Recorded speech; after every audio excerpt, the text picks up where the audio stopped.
บายดีสบายดีเลยสวัสดีจ้ะพี่น้องสวัสดีทุกคนเนาะเมื่อนี้ก็เป็นมื้อวันที่9นะพี่น้องมื้อเตรียมงานเนาะเตรียมงานมื้อเป็นผูกแขนพอเฒ่าเนาะผูกแขนเอิ้นควันอยู่ดีมีแห้งแล้วก็ต้อนรับเพิ่นเนาะพี่น้องมื้อนี้ก็เตรียมงานจ้าอันนี้น้าสาวเพิ่นน่ะเนาะพี่น้องเฮ็ดพันปลาเตรียมสีไว้ทอดเนาะก็เฮาก็เฮ็ดซอยกล้วยเนาะสิเฮ็ดห่อข้าวต้มใส่ผักขวัญจ้าคนลายเนาะนี่ โอ้ เนาะ กำลังห่อข้าวต้มห่อข้าวต้มใส่ผักขวัญ เสร็จครับคน สั่งห่อข้าวต้ม แซ่บเลยนะทายังอยากกินข้าวต้มตัดได้นะทายังเนาะไม่ถาห่อข้าวต้มจ้ะพี่น้องนะพี่น้องเขาสั่งพวกเบียร์มาเนาะเพราะว่ามีในงานมันก็ต้องมีเบียร์มียังอะไรนะพี่น้องครับแขกครับคนแล้วก็มีน้ำส้มน้ำเนี่ยอันนั้นอันนี้ก็ตุกแพ็คหน่อยใส่ผ้าขาวบ่เราสิไม่ใส่ผ้าขาวใส่สังฆทานเมื่อคืนนี่ดึกเลยฉันแล้วก็มีน้ำทั้งพูนนอนน้ำส้มน้ำแดงน้ำหวานเห็นแล้วพี่น้องเป็นแพ็คจะแพ็คไหนหน่อย2 4 6 8อย่าไปนะจ๊ะ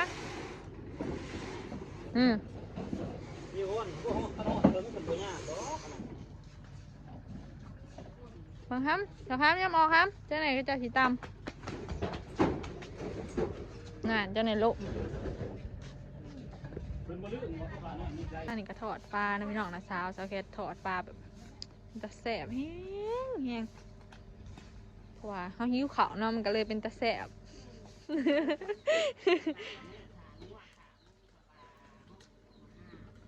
แต่พี่น้องมื้อนี้ก็เตรียมงานนะพี่น้องโดยภาพตอนเช้าจ้ะพี่น้องคือนี่ถ่ายได้น้อยเดียวเนาะเพราะว่าอัน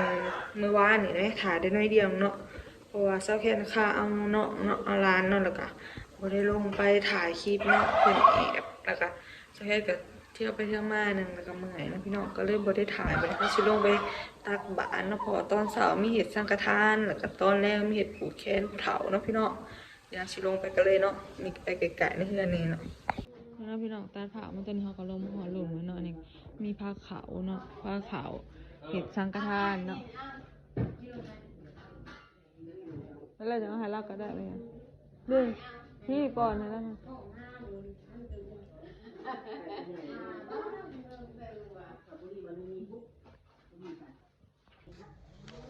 แล้วพี่น้องใส่จะเอากระเตงใส่บาตร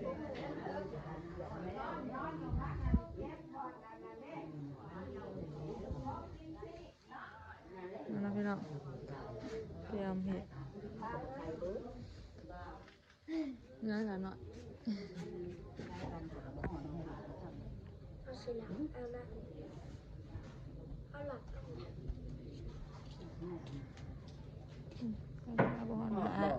บ่ตัวไหนก็ถูก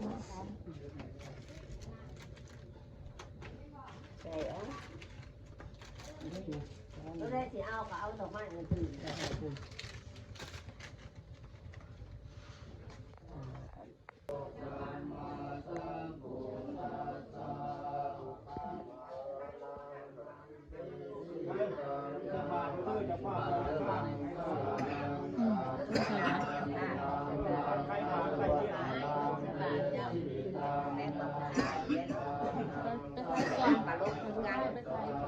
ใช่ใส่ก่อนไข่เที่ยงแต่ไข่บาทไข่สุดจะถ่ายย่างให้2 เซนนะใส่ซองเอามาใส่เดี๋ยวนำซองมันคือตลาดเติมใส่บาตรนะพี่น้อง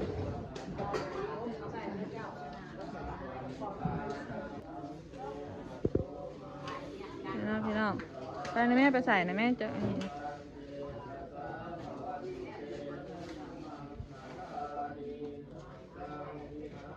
พี่น้องใส่บาตร ผัดดอกไม้ค่ะบ่ได้ใส่เนาะ มันดอกไม้เบิด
บัตรมิดเลยแหละ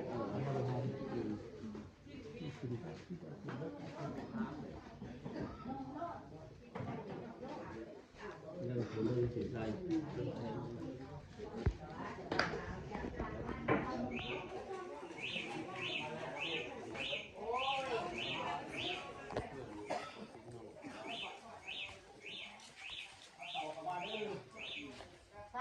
ผ้าเก่าพวกผู้ชายได้ยอผ้าเก่าเนาะได้น้อยเก่าเด้อ พี่น้องอันนี้ก็ใส่บ่อันแล้วเนาะเดี๋ยวมีแค่ทาหยาดน้ำเนาะเพราะว่าอีกสังกทานเนาะพี่น้องนี่เนาะบ่ได้สวยเลยเนาะพี่น้องบ่ได้สวยนะอะไรเนาะเฮาก็ตื่นนอนก็มาเลยเนาะ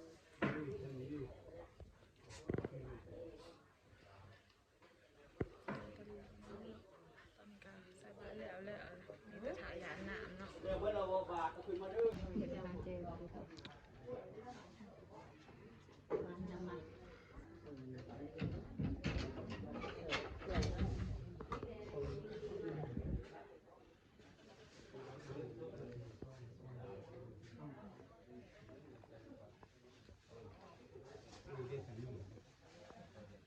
เฮ้ยยังบอกพ่อบอกว่า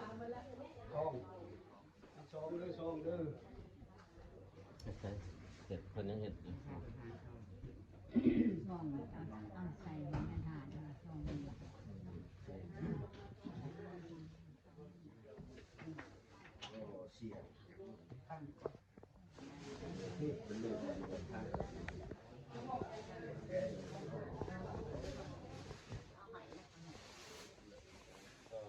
ป็นช่อง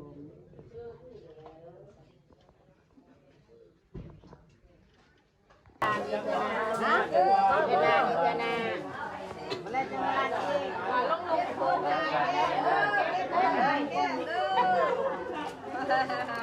วานแต่เดียวแต่ว่า พี่แค่พี่ภาษาไปเลยภาษาจะไปเลย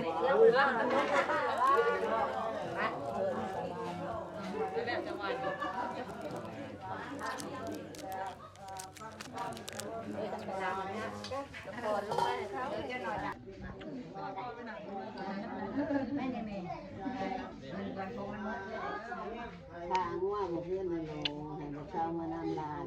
เกิดควันกับผัวนี่นอนตรงหัว เตรียมหยาดน้ำนะพี่น้องพระละใต้ผ่ามันตัวนี้ก็ยังกำลังสูบลาบนะพี่น้องแม่ครัวเซฟนี่